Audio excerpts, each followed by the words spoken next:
केंद्रीय विद्यालय में यदि अपने बच्चों का एडमिशन चाहते हैं तो यह वीडियो आपके लिए महत्वपूर्ण है। केंद्रीय विद्यालय द्वारा सत्र 2023-24 के लिए एडमिशन गाइडलाइन जारी कर दी गई है। एडमिशन गाइडलाइन से संबंधित महत्वपूर्ण तथ्य इस प्रकार है। पहला, केवीएस में कक्षा 1 में सभी सीटों के लिए फ्रेश एडमिशन होता है। कक्षा 1 के लिए आपको ऑनलाइन आवेदन करना होगा। आवेदन 27 मार्च 2023 से शुरू होंगे। आवेदन की अंतिम तिथि 17 अप्रैल 2023 है। दूसरी बात, कक्षा 2 से ऊपर की कक्षाओं के लिए ऑफलाइन आवेदन करना होगा। यदि उस विद्यालय द्वारा वैकेंट पोस्ट के लिए आवेदन आमंत्रित किए जाते हैं तो अगर किसी विद्यालय में किसी कक्षा में सारी सीटें भरी हुई हैं तो एडमिशन नहीं हो पाएगा।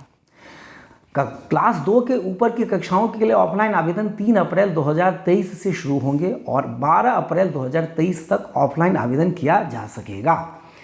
तीसरी बात, जो अभिभावक सरकारी सेवाओं में हैं उनके बच्चों का एडमिशन केंद्रीय विद्यालय में आसानी से हो जाता है।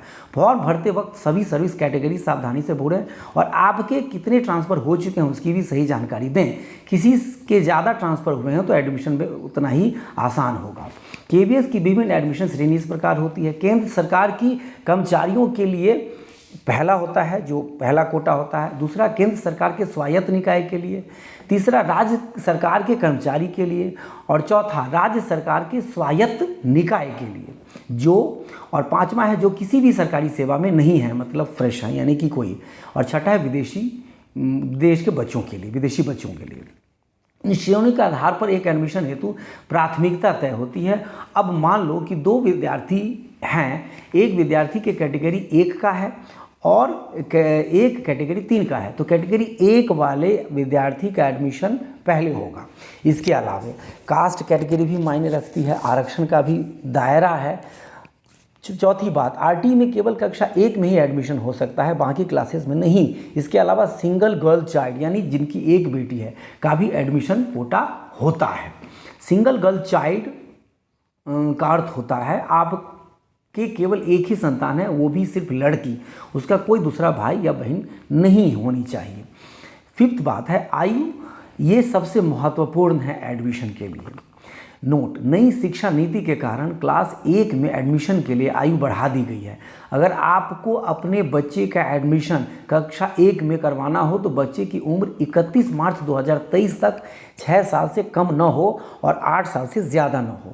मतलब फर्स्ट क्लास में एडमिशन के लिए 6 से 8 वर्ष, सेकेंड क्लास में एडमिशन के लिए 7 से 9 वर्ष, थर्ड क्लास में एडमिशन के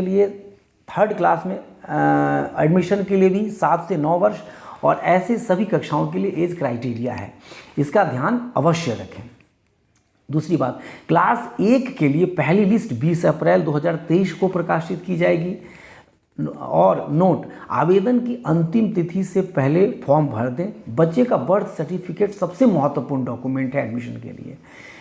बाकी जो भी डॉक्यूमेंट है वो ज़रूरी होते हैं। एडमिशन होने के बाद सभी डॉक्यूमेंट चाहिए होते हैं। बाकी ऑनलाइन फॉर्म भरते वक्त भी डॉक्यूमेंट अपलोड करना होगा। जहाँ दिक्कत हो आप मुझसे पूछ सकते हैं, मैं केंद्रीय विद्यालय का एक शिक्षक हूँ और अधिक जानकारी के लिए मुझसे संपर्क कर सकते हैं कि इस वीडियो के लास्ट में कमेंट कर सकते हैं कि क्या दिक्कत आ रही है। बर्थ सर्टिफिकेट या इस तरह के आधार कार्ड, माता पिता का आधार कार्ड और उससे रिलेटेड जितने डॉक्यूमेंट्स होते हैं वो आप कलेक्ट कर सकते हैं, उसको इकट्ठा रख सकते हैं। ये केंद्रीय विद्यालय अपने आप में एक ब्रांड स्कूल है। भारत सरकार को रिप्रेजेंट करने के लिए, एजुकेशन पॉलिसी को रिप्रेजेंट करने के लिए यदि सबसे पहले किसी का नाम आता है तो केंद्रीय विद्यालय कहता है। नवोदय विद्यालय भी, सैनिक स्कूल भी है, लेकिन केंद्रीय विद्यालय अपने आप में एक बेहतरीन स्कूल है। आपके बच्चों को एक अच्छी परवरिश मिलेगी, माहौल मिलेगा। और सबसे बड़ी बात है कि देश के अलग अलग राज्यों के बच्चे होते हैं, जिससे एक भारत का एक संपूर्ण नागरिक बनने की उसमें एक लालसा पैदा होगी और किसी राज्य का न होकर वो पूरे देश का एक नागरिक होगा और बच्चे को एक बेहतर प्लेटफॉर्म मिलेगा निखरने का, बढ़ने का। यदि एडमिशन होता है तो ये आपके लिए बड़ी खुशखबरी की बात होगी, आपके बच्चे के लिए एक बेहतर माहौल देगा। बाकी जानकारी के लिए आप मुझसे कांटेक्ट कर सकते हैं। मेरा नाम मनीष कुमार है, मैं केंद्रीय विद्यालय में एक शिक्षक हूँ। बहुत बहुत धन्यवाद।